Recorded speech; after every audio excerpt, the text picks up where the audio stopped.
Salut și bine v-am găsit. Mă uit în oglindă ca nu cumva să vină cineva să-mi dea palpitații, emoții. Mă uit să-i îmbrăcat la cămașă, că am hainele la uscat și am dat o tură să le usuce și nu s-au uscat tricourile și ce era din alt material, numai cămașa, pentru că fiind subțire și nu, dacă tot o am, o iau pe mine și o folosesc măcar la muncă să arăt și eu decent. Dar o să vă las că mai trag cursă de 69 de lei și am nevoie de bani, dar nu mi-a dat-o mie. Asta nu-mi place la Uber-ul ăsta, că scoate cursele așa la licitații, le aruncă printre șoferi și care dă mai repede meci pe aia, ăla o primește și îți mai bagă care e exclusiv, îți dă cursă numai pentru tine și na, acum sunt în apropiere de Ciorogâr, la țară, cum ar veni de București și caut, dar uite că poate o primesc eu acum dacă îi dau meci. 69 de lei la 20 de km. Mi-a intrat până la urmă cursă de la 5 km până în București, 39 de lei, e bună. Aia de 69 era prea departe, era la 20 de km, dar sunt mult mai mulțumit cu cursa asta. Și mergem, ducem cursa, luăm banii, o să trebuiască să alimentez, să-mi iau un pachet de țigări, un enegrizant. E 4 după amiaza ceasul, am ieșit de vreme la muncă, că am ieșit vineri seară și nu intrau pur și simplu curse, stăteam foarte mult degeaba și așteptam. Și am zis să ies mult mai devreme, deja de la 8 seara e cam târziu, nu știu. Și o să ies cât de vreme se poate. Planul meu era astăzi să mă trezesc la 6, să încep de la 6 dimineața, dar m-am trezit la 10 jumate, 11. Am butonat laptopul pentru că am editat foarte mult la Borderlands, sper că vă place. Și a trecut, se făcuse deja vreo 2 ceasuri, până am ieșit deja e 3, deja e 4, trece foarte repede timpul. Și a plouat puțin și e fain. O să mă concentrez la curs acum și altceva nu știu ce să mai zic.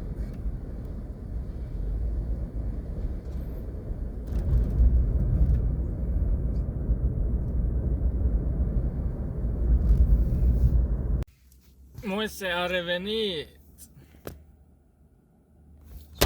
Beau și eu un enegrizant. Fumez o țigară. Am lăsat odată 2 ani, odată 1 an, nici Moise nu știe ce vrea să facă. Și na. Am mai avut acum 3 săptămâni, încă o dată 2.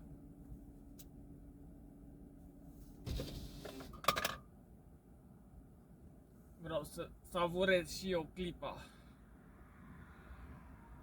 Era o domnișoară faină, Ariana, blondă, femeie plăcută, n-am. Era cursa cash, n-am vorbit nimic pe drum, că de obicei nu vorbesc. Depinde de cum mă simt, cum am chef și dacă are și clientul chef. Că sunt clienți cu care discut și râdem tot drumul până când ajungem, că sunt caterincă eu, adică, nu. Și sunt alții care da, da, așa răspund și atunci îmi dau seama că nu vor să discute.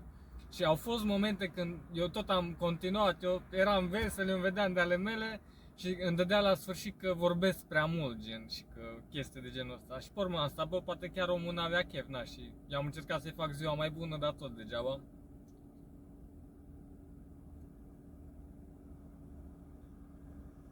Ce bine îmi pică. E ca laptele de mamă.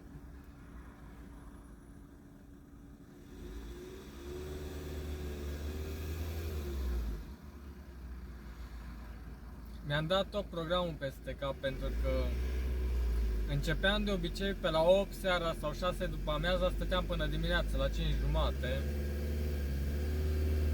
S-a găsit și asta să mă bârâie acum cu duba lui cu tot. Și dacă ies la 8 seara, deja e cam târziu, fiind august, îs vacanțele și nu prea au fost curse. Și dacă ies pe la vreo 6, mai prind ceva curse, ceva mișcare. Și am zis că am și de recuperat, ies mai devreme, dar parcă n-aș da programul de noapte pe timp de zi să ies la muncă, pentru că e foarte greu pe timp de zi. Poate vara, acum în august, că e lumea plecată, ar merge, traficul e mult mai acceptabil.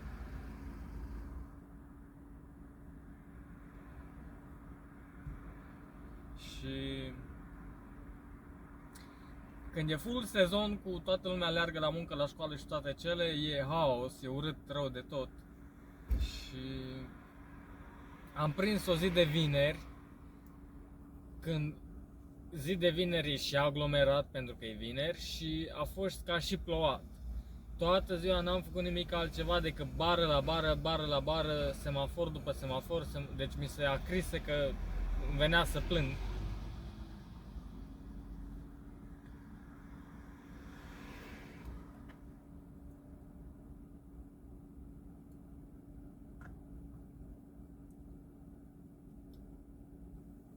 Și nu știu ce să mai zic.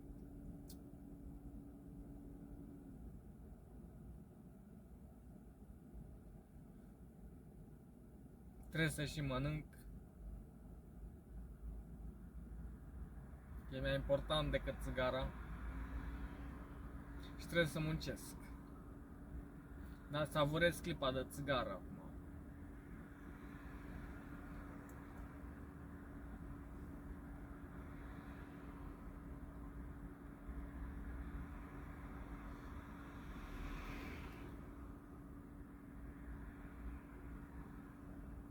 Și pe timp de zi e greu, nu? E obositor. Nu-mi mai place.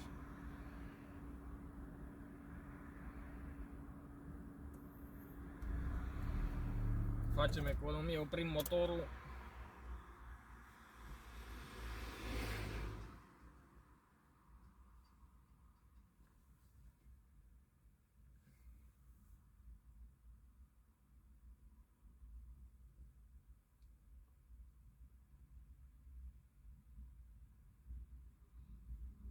M-am jucat Need for Speed Carbon și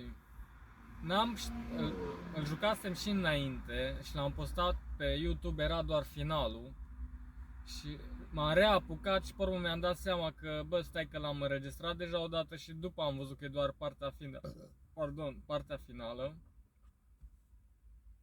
Și atunci am zis că am șters jocul și am început cu Alfa Brera, care te bagă pe teritoriul lui Wolf, TFK, și l-am bătut pe Wolf, am luat Aston Martin-ul și am șters jocul și l-am reinstalat, că n-am știut că pe YouTube am doar finalul pus, nu-i de la început până la final. Și nu-mi place să mă apuc de ceva și să nu-l duc până la capăt.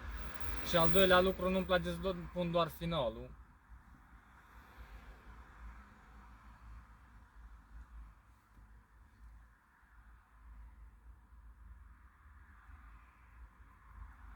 Și cam așa, și cu Borderlands-ul, de-aia am ținut neapărat să-l joc, pentru că nu l-am jucat niciodată și dacă o să joc dacă vreau toată seria, să mă apuc de la început. Și așa și cu Batman, de exemplu.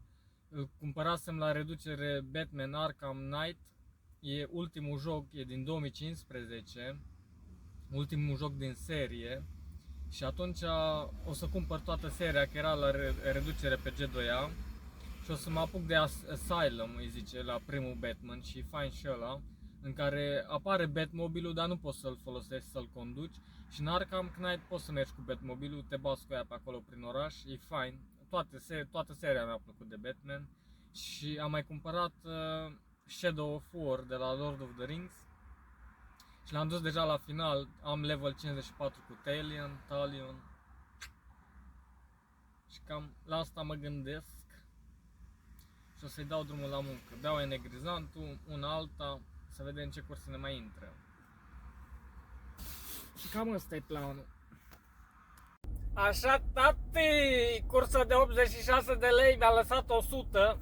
A fost cursă mai dubioasă, pentru că a trebuit să... Dubioasă, nu pot să zic dubioasă, că e și în cursul zilei. E ora 6 după amiaza.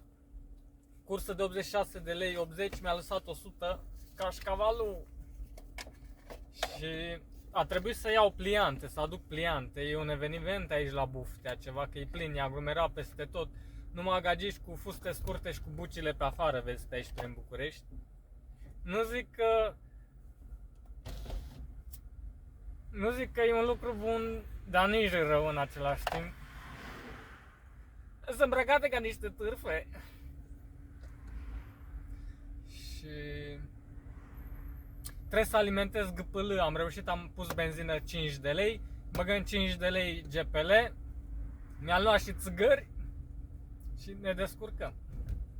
Mergem înainte așa.